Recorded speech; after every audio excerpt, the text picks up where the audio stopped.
Hello students, मैं सुधा स्वागत करती हूँ आप सबका आपके अपने चैनल तैयारी ऑनलाइन में। आज हम डिस्कस करने जा रहे हैं worksheet number 78। Worksheet number 78 Hindi का वर्कशीट है और ये वर्कशीट है क्लास 10th का। वर्कशीट है 27 जनवरी 2021 का। आज की वर्कशीट में हमें गद्यांश दिया गया है जिसे हमें ध्यानपूर्वक पढ़ना है और गद्यांश में पूछे गए प्रश्नों के उत्तर देना है। तो चलिए सबसे पहले गद्यांश को पढ़ते हैं। किसी भी राष्ट्र का इतिहास उसके वर्तमान और भविष्य की नींव होता है। देश का इतिहास जितना गौरवमयी होगा, वैश्विक स्तर पर उसका स्थान उतना ही ऊंचा माना जाएगा। अब देखिए, यहाँ कहा जा रहा है कि किसी भी देश के इतिहास के ऊपर निर्भर करता है उसका वर्तमान और भविष्य। अगर देश का इतिहास गौरवमयी है तो उसका वैश्विक स्तर पे जो स्थान है वह सबसे ऊंचा होगा और उसका भविष्य उज्जवल होगा। यूं तो बीता हुआ कल कभी वापस नहीं आता, लेकिन उस काल में बनी इमारतें और लिखे गए साहित्य उन्हें हमेशा सजीव बनाए रखते हैं। अब जैसे देख लीजिए, हमारे देश में लिखा गया ग्रंथ महाभारत, रामायण और गीता, यह सभी बीते काल में लिखे गए थे, लेकिन आज भी यह हमारे देश के प्रतीक के रूप में प्रतिष्ठित हैं। यही वजह है कि ऐसी वर्षों पुरानी या यूं कहें कि कई सदियों पुरानी ऐतिहासिक इमारतें जो संबंधित राष्ट्र के वर्षों पुराने इतिहास की गौरव गाथा कहती है, जैसे हमारा लाल किला, ताजमहल, कुतुब मीनार, संसद भवन, यह सभी क्या है? यह वर्षों पुरानी इमारतें हैं जिससे क्या जुड़ा है? हमारे देश का इतिहास। और यह हमारे वर्षों पुराने इतिहास की गौरव गाथा कहती है। उनके संरक्षण का पूरा प्रयास किया जाता है। भारत में भी ऐसे कई ऐतिहासिक मकबरे, मस्जिद, मंदिर और अन्य इमारतें हैं। अब देखिए, ताजमहल क्या है? मकबरा है। वहाँ शाहजहां की पत्नी मुमताज का मकबरा है जो स्वयं हमारे विशाल और सम्मानजनक इतिहास की कहानी कहती है। लेकिन समय के साथ साथ इन इमारतों और उनमें रखे गए साहित्य को बहुत नुकसान पहुंचा है। हमने भी परवाह किए बगैर उन अनमोल धरोहरों को मनमाने ढंग से खंडित किया है। लेकिन यह भी सत्य है कि वक्त रहते हमने अपनी भूल को पहचान लिया और अपनी विरासत को संभालने की दिशा में कार्य करना शुरू कर दिए। पुरानी हो चुकी जर्जर इमारतों की मरम्मत की जाने लगी। उजाड़ भवनों और महलों को पर्यटन स्थल बना उनकी चमक को बिखेरा गया। अब देखिए, हमारे देश में जितने भी पर्यटन स्थल हैं वह देश विदेश के लोगों को अपनी तरफ आकर्षित करते हैं, जिससे क्या होता है? वहाँ के आसपास के लोगों को रोजगार मिलता है और साथ ही हमारे देश में विदेशी मुद्राएं भी आती हैं। किताबों और स्मृति चिन्हों को संग्रहालय में जगह दी गई, परंतु विरासत को संभाल कर रखना इतना आसान नहीं है। इसीलिए यूनेस्को यानी United Nations Educational, Scientific and Cultural Organization द्वारा हर वर्ष 18 अप्रैल को विश्व विरासत दिवस मनाया जाता है, जिसका स्पष्ट उद्देश्य इन इमारतों को उनमें रखी गई धरोहरों की देखभाल करना है। यूनेस्को एक ऐसी संस्थान है जिसके अंतर्गत बहुत सारी ऐसी स्मृतियां हैं, ऐसे संग्रहालय हैं, ऐसे भवन हैं जिनको इसके अंतर्गत रखा गया है। अब यहाँ देखिए बच्चों, यूनेस्को की स्थापना किस लिए की गई थी?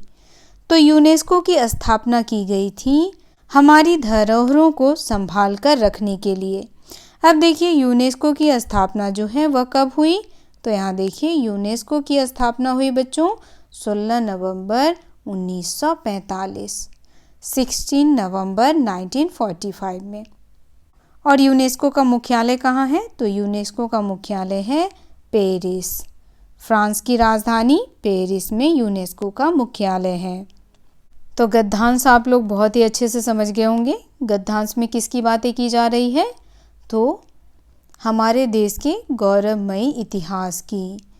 और इतिहास से जुड़े हुए उन स्मृतियों की जिसे संभाल कर कौन रख रहा है? यूनेस्को।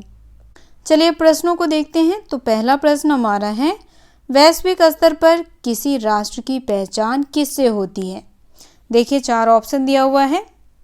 पहला है उसके भूगोल से, दूसरा उसकी शक्ति से, तीसरा उसके इतिहास से और चौथा है उसकी आर्थिक अर्थव्यवस्था से। तो देखिए बच्चों, किसी भी राष्ट्र की पहचान उसके इतिहास से होता है। तो ऑप्शन नंबर 3 जो है इसका करेक्ट आंसर है। नेक्स्ट क्वेश्चन है, पुरानी ऐतिहासिक इमारतों के संरक्षण का पूरा प्रयास क्यों किया जाता है? क्यों किया जाता है? ताकि आने वाले समय में लोग उन्हें देख सकें और उनके बारे में जानकारियां हासिल कर सकें। क्योंकि वह क्या कहती हैं? तो वह इतिहास की गौरव गाथा को कहती हैं। तो देखिए 4 ऑप्शन दिया है। पहला, क्योंकि वे हमारे धर्म से संबंधित है, तो यह तो बिल्कुल नहीं है। दूसरा है, क्योंकि वे राष्ट्र के इतिहास की गौरव गाथा कहती है, तो ऑप्शन नंबर ख जो है वह करेक्ट आंसर है। क्योंकि पुरानी ऐतिहासिक इमारतें जो हैं वह क्या कहती हैं? राष्ट्र के इतिहास की गौरव गाथा कहती हैं। तीसरा प्रश्न हमारा है, हमारे सम्मानजनक इतिहास की कहानी कौन कहता है? तो देखिए पहला ऑप्शन है ऐतिहासिक मंदिर, दूसरा ऐतिहासिक मकबरे, तीसरा ऐतिहासिक इमारतें और चौथा है सभी। तो देखिए हमारे सम्मानजनक इतिहास की कहानी ऐतिहासिक मंदिर कहती है, ऐतिहासिक मकबरे कहती हैं, ऐतिहासिक इमारतें कहती हैं। तो ये सभी जो हैं वह हमारे सम्मानजनक इतिहास की कहानी कहती हैं। तो ऑप्शन नंबर 4 इसका करेक्ट आंसर है। नेक्स्ट क्वेश्चन है, समय रहते हमने अपनी किस भूल को पहचान लिया? तो देखिए पहला ऑप्शन है अपनी विरासत के प्रति उदासीनता, दूसरा इमारतों को समुचित रखरखाव को, तीसरा पर्यटन स्थल बनाने की। तो देखिए ऑप्शन नंबर क जो है इसका करेक्ट आंसर है। समय रहते हमने किस भूल को पहचान ली है? अपनी विरासत के प्रति जो हमारी उदासीनता थी उसे पहचानी और उसे किस में परिवर्तित कर दिया? तो एक पर्यटन स्थल में परिवर्तित कर दिया। हमने उसके रखरखाव पर ध्यान दिया। पांचवा प्रश्न है, इतिहास किन से सजीव बना रहता है? तो इतिहास जो है वह किन से सजीव बना रहता है? पहला ऑप्शन है पेड़ पौधों से, दूसरा इमारतों और साहित्य से, तीसरा कहावतों से और चौथा है आने वाले कल से। तो देखिए इसका उत्तर हो जाएगा ऑप्शन नंबर ख, इमारतों और साहित्य से हमारा इतिहास जो है वह हमेशा सजीव बना रहता है। छठा प्रश्न है, विश्व विरासत दिवस प्रत्येक वर्ष किस तिथि को मनाया जाता है? तो देखिए पहला ऑप्शन 10 जनवरी, दूसरा 9 जून, तीसरा 18 अप्रैल और चौथा है 4 अगस्त। तो विश्व विरासत दिवस जो है वह प्रत्येक वर्ष 18 अप्रैल को मनाया जाता है। ऑप्शन नंबर ग इसका करेक्ट आंसर है। दूसरा है, विश्व के प्रसिद्ध ऐतिहासिक स्थलों और इमारतों के संरक्षण के लिए कौन सी वैश्विक संस्था कार्य कर रही है? पहला है नाटो, दूसरा WHO, तीसरा यूनेस्को और चौथा है यूनिसेफ।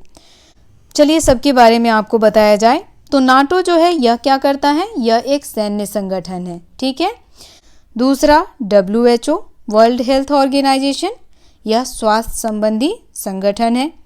तीसरा यूनेस्को, यूनेस्को क्या करता है? यह हमारे विश्व धरोहर को, ऐतिहासिक धरोहरों को संभाल कर रखता है। तो ऑप्शन नंबर ग जो है वह इसका करेक्ट आंसर हो जाएगा। और चौथा जो है उसके बारे में भी आप जान लीजिए। तो यूनिसेफ, यूनिसेफ क्या है? यह एक बाल कोष है।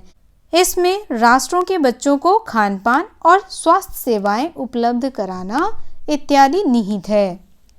तो आज का ये वर्कशीट यहीं समाप्त होता है। वर्कशीट आपको कैसा लगा आप हमें कमेंट करके अवश्य सूचित करें। अगर आप हमारे चैनल पर नए हैं तो चैनल को सब्सक्राइब कर लें, बेल आइकन को दबाएं ताकि सभी नोटिफिकेशन आप तक पहुंचता रहे। वीडियो को लाइक करें और अपने दोस्तों के साथ शेयर करना ना भूलें। तो मिलते हैं अगले वर्कशीट में। आप सबका बहुत बहुत धन्यवाद।